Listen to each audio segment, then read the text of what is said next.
Bon les gars, samedi on a un match très important contre l'Allemagne. Donc je pense que votre ramadan il faudra l'oublier.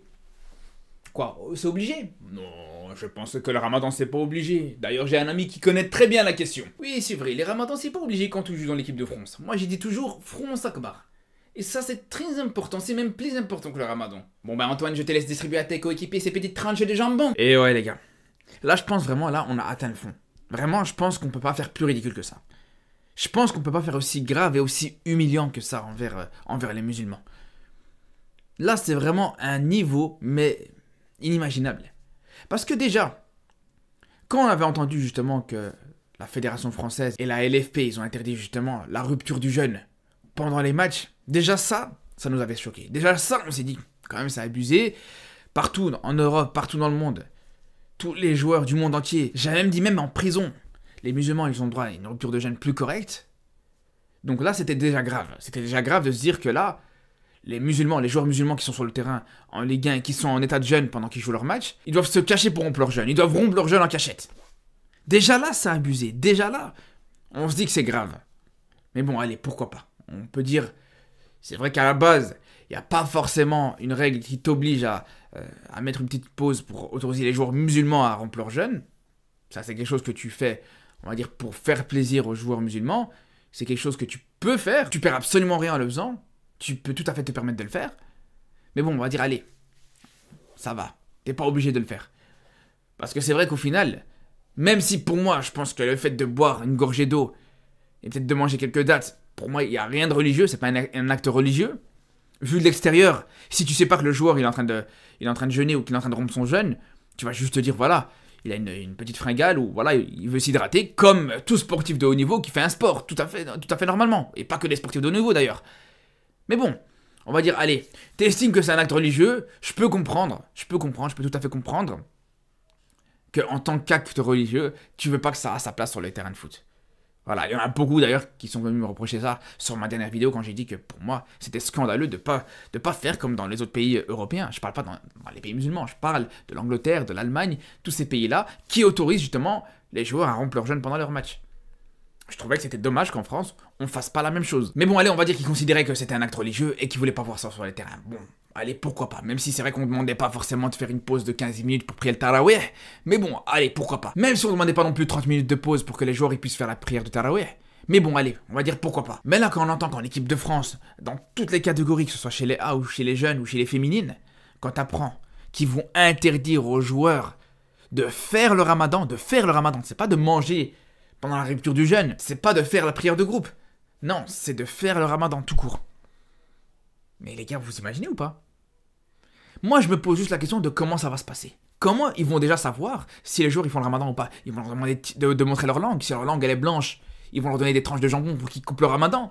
C'est ça? Parce que là, ce qui est grave, et moi ce que je comprends pas, c'est que justement, la définition de la laïcité, parce qu'on sait que justement la laïcité c'est un principe énorme de ce pays. Mais justement, la définition de la laïcité, c'est que tu as le droit d'exercer ta religion.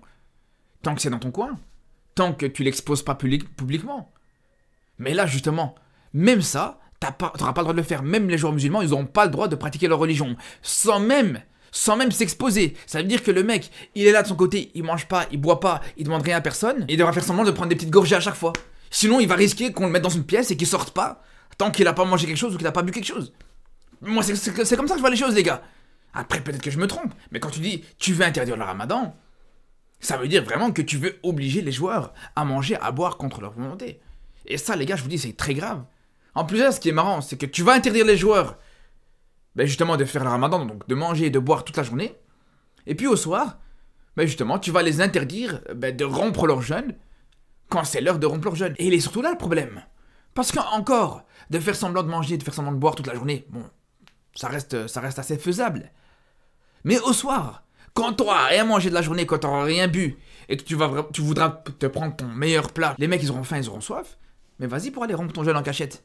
Surtout que là, quand tu as un rassemblement en équipe nationale, c'est pas comme en club. T'es 24 heures sur 24 avec ton équipe, avec ton équipe nationale pour le coup. C'est pas comme en club où le soir tu rentres chez toi et tu fais ce que tu veux. Et c'est là où ça peut être un souci. Parce que si l'heure du repas, donc si l'heure à laquelle les joueurs doivent faire le repas, elle est avant l'heure de la rupture du jeûne, ça va être un problème. Des fois, les joueurs, ils n'ont pas forcément à manger dans leur chambre quand ils sont dans ce genre de rassemblement. C'est pour ça, les gars, je vous dis, personnellement, je trouve que c'est vraiment très grave. Après, d'ailleurs, tous ceux qui sont pas d'accord avec moi, tous ceux qui trouvent justement que j'en fais trop, tous ceux qui trouvent que justement la décision de la Fédération française de football, elle est légitime, les gars, je vous invite ce soir, les gars. Je vous dis, rendez-vous ce soir, on sera en live et on va pouvoir débattre là-dessus. Parce que je sais, comme d'habitude, il y aura des commentaires pour dire ouais, mais non, mais la religion, elle doit rester en dehors du foot, pour dire tout ça. Mais je vous dis, les gars, venez ce soir, on débat là-dessus. Je vous attends personnellement. Parce que l'argument de la religion qui ne doit pas être visible, les gars, ça va 2 minutes. Mais aujourd'hui, en aucun cas, la religion, elle est visible ou elle n'est pas visible quand le joueur, il fait son jeûne. À part si tu t'approches de sa bouche pour aller sentir son haleine, je vois pas comment tu peux savoir qu'il fait le jeûne, je comprends pas. Après, il y en a encore qui vont venir me parler des performances. Ouais, mais non, mais les joueurs, ils sont moins performants quand ils font le ramadan. Ouais, ils ont pas mangé, ils ont pas bu. Les gars, on a bien vu que c'était plus le cas, les gars. Benzema Prime, c'est Benzema pendant le ramadan. On le sait très bien. Et c'est pas le seul, il y en a énormément des joueurs comme ça. Quand ils font le ramadan, quand ils jeûnent, ils sont exceptionnels, ces joueurs musulmans. Donc ça veut rien dire du tout. Ça veut absolument rien dire. Avec cette fédération-là, il n'y a plus rien qui nous choque. Il n'y a plus rien qui pourrait nous choquer. Déjà, quand on voit que quand t'es maghrébin, t'as quasiment aucune chance aujourd'hui d'être convoqué en équipe de France, il faut vraiment que tu sois très très bon. Et encore même quand t'es ballon d'or, t'auras du mal à te faire une place en équipe de France. Donc déjà, ça c'est un problème. Ça fait un petit moment qu'on le sait. Et là, même quand t'es musulman, carrément, ça te met des bâtons dans les roues. Si tu vas en équipe de France, ça va t'empêcher de pratiquer ta religion. Vous imaginez la dinguerie ou pas? Si t'es convoqué en équipe de France, tu dois faire un choix entre ton pays, entre ton équipe nationale, entre ta carrière de footballeur ou ta religion. Il t'impose de faire ce choix-là.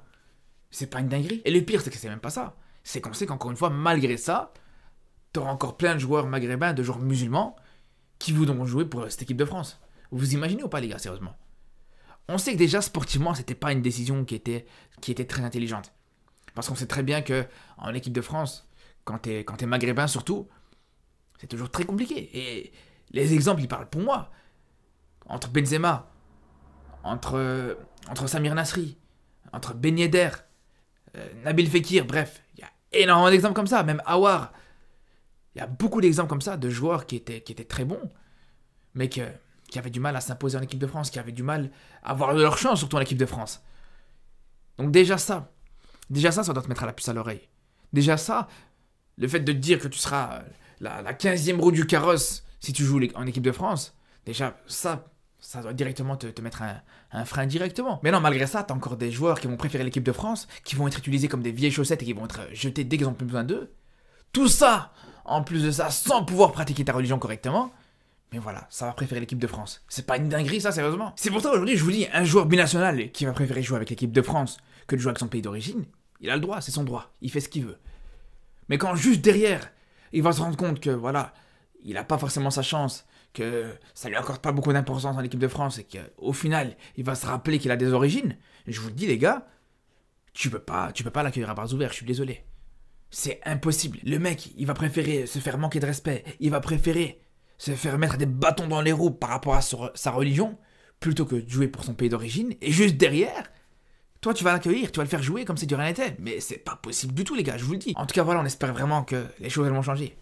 Parce que on sait que malgré ça, la France c'est un très bon pays, et je suis très bien placé pour pouvoir le dire, parce que j'ai fait le choix moi d'aller vivre en France. Donc voilà, on sait que c'est un pays qui est très bien. Mais au bout d'un moment, ce traitement envers les musulmans, au bout d'un moment il est plus acceptable. Comme je vous disais au début de la vidéo, ça va même à l'encontre des fondements de la France, de la République, de la laïcité. Donc aujourd'hui, c'est plus possible.